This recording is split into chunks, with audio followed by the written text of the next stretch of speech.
నమస్తే అండి, నేను రోజా. పాకిస్తాన్లో ప్రపంచంలో ఏ మూలకు వెళ్ళినా అవమానమే అంటున్నటువంటి ఒక పాకిస్తాన్ నటి.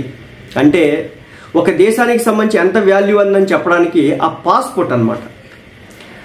కొన్ని పాస్పోర్ట్లు ఉంటాయి అనమాట.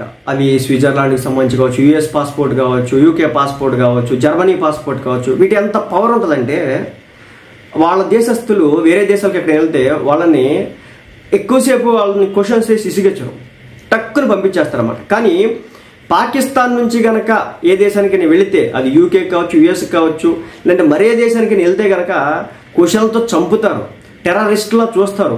ఎక్కడ ఎయిర్పోర్ట్లో అదే వాక్ ఉంటుంది. ప్రపంచంలో ఎక్కడికి వెళ్ళినా పాకిస్తాన్ పౌరులకు అవమానాలు తప్పడం లేదని ఆ దేశ నటి సబా ఖమర్ ఆవేదన వ్యక్తం చేసినారు. ఆవేదన వ్యక్తం ఎందుకు, నిజమే కదా. టెర్రరిస్టులు ఉన్నటువంటి దేశం, టెర్రరిజాన్ని పెంచి పోషిస్తున్నటువంటి దేశం, ప్రతినిత్యం అడుగు తినేటటువంటి దేశానికి వాల్యూ ఆడిస్తాడు. 10 మందికి తిండి పెట్టేవాడిని గౌరవిస్తారా, 10 మంది దగ్గర అడుగు తినేవాడిని గౌరవిస్తారా? మనం నిత్యం ఎలక్షన్ కాడ నుంచి 10 మంది దగ్గర అడుగు తినడమే. యూఎస్ ఏమి ఇచ్చిద్ది, యూకే ఏమి ఇచ్చిద్ది, ఉగ్రవాదం కోసం మనం ఏం చేద్దాం, లేదంటే వరల్డ్ బ్యాంక్ ఎంత ఇచ్చిద్ది, చైనా ఎంత ఇచ్చిద్ది, లేదంటే మరో టర్కీ. ఈరోజు వెహికల్స్ అన్నింటిని కూడా టర్కీ దగ్గర అడుగు తెచ్చుకుంటున్నటువంటి దేశం. మేమంటే కోట్లు ఖర్చు పెట్టి మా సొంత సంపత్తో రఫేల్ కొనుక్కుంటాం, మనం అడుగు తెచ్చుకుంటాం. అడుగు తెచ్చుకునే దేశానికి రెస్పెక్ట్ ఎందుకు ఉంటుంది? ఇప్పుడు ఒక మాట అంటే అది తప్పుగా తీసుకోవద్దు సామాన్య జనం.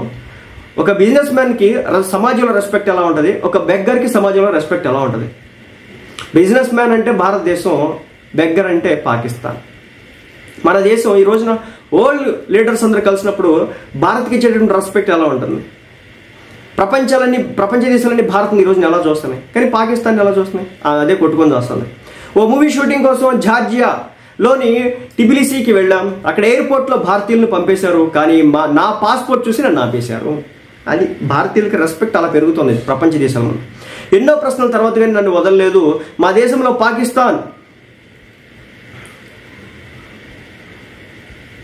జిందాబాద్ అంటాం, కానీ బయటికి వెళ్తే పాక్ పరిస్థితి ఏంటో తెలుస్తుంది అంటూ ఎమోషనల్ అయింది పాకిస్తాన్ నటి. అది జిందాబాదో బొందాబాదో ఏదైనా అనుకొని చావండి, మీ దేశానికి ఒక గౌరవం అలాంటివి ఏమీ లేవు.